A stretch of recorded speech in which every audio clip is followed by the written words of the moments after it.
Stop scrolling. Your parents bought their house for 4 times their salary. You would need 8. That is not a feeling. That is not millennials being dramatic. That is a documented, measurable number. In 1985, the average American home cost about 3.5 times the median income. Today, it's close to 6. In some markets, 7. And here is the part almost nobody explains correctly. It is not because you're bad with money. It is not because you bought too many coffees. It is because the entire machine that builds wealth in America quietly stopped including you. By the end of this video, you will understand exactly how that happened, who benefited from it, and the 3 numbers that prove this is structural, not personal. Stay to the end. The third number is the one that will actually make you angry. Here is number 1. Since the year 2000, U.S. home prices have risen roughly 65%, adjusted for inflation. Real wages over that same period? Nowhere close. And it's not just home prices. Look at the full cost of living since the 1980s. Income rose roughly 10 times. Shelter rose 17 times. College, 16 times. Healthcare, 42 times. You didn't stop working hard. The cost of simply existing outran your paycheck, by design, not by accident. Today, 65% of U.S. households cannot afford a median-priced new home. 65%. Not the unemployed, not the working poor exclusively. 2/3 of all American households, priced out of the median home in their own country. So if you're priced out, who exactly isn't? Here's number 2, and this is where it gets uncomfortable.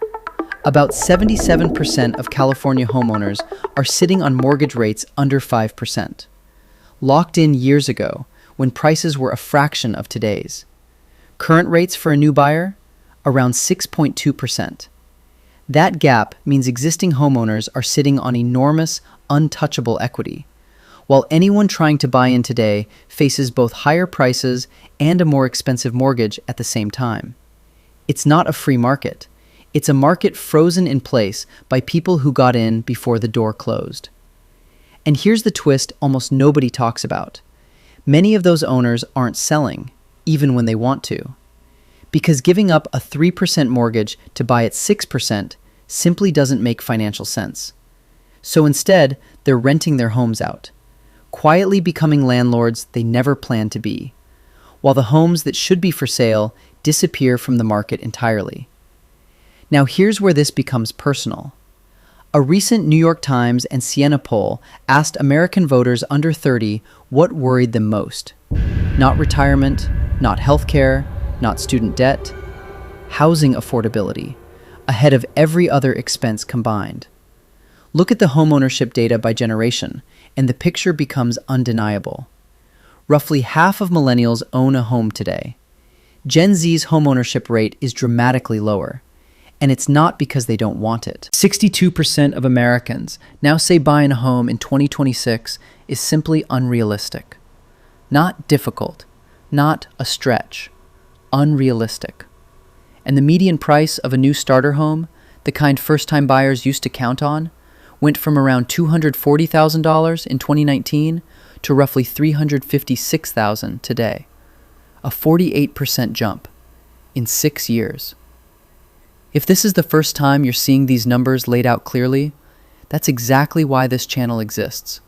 No spin, just the data and what it actually means for you. If that's useful, consider subscribing.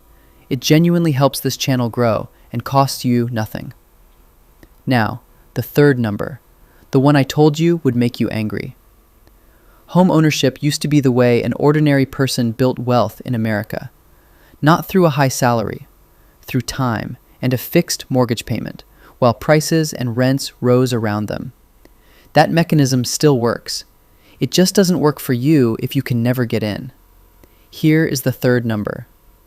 Lower income renter households today have, on average, just $210 left over each month after paying rent and covering basic costs. $210. The lowest that figure has ever been recorded. Meanwhile, the households who already own, particularly in high-cost states, have watched their property values and equity compound for years, almost entirely untaxed until sale, and often never taxed at all if they simply pass the home down. This is not two groups experiencing the same economy differently.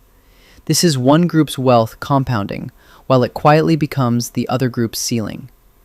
So what do you do with this, practically? First, stop blaming your spending habits for a structural gap. Cutting coffee will not close a gap measured in tens of thousands of dollars. Clarity matters more than guilt here. Second, if home ownership in your current market is genuinely out of reach right now, that does not mean you're locked out of building wealth. Real estate is one path to compounding wealth. It is not the only one. Markets, index funds, and other assets compound the same way home equity does, without requiring a six-figure down payment to start. Third, watch the data, not the headlines. Some forecasts now expect wages to grow faster than home prices for a sustained period for the first time since the financial crisis. That would not fix this overnight, but it would be the first real shift in over a decade, and it's worth tracking. None of this means you did something wrong.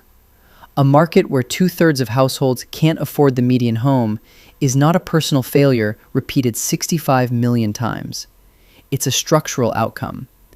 And structural problems require structural understanding, not self-blame. The people who navigate this best aren't the ones who feel the worst about it. They're the ones who understand exactly how the system works and build a plan around the world as it actually is, not the world they were promised. That's what NeoEconomy is here for. If this changed how you see your own situation, you're not alone, and that's exactly why this channel exists. Subscribe if you want more of this, clear, honest breakdowns of the economic forces actually shaping your life. And if you have a number from your own market that proves this point even harder, drop it in the comments. I read every one, and the next video might be built around what you share. We'll see you in the next one.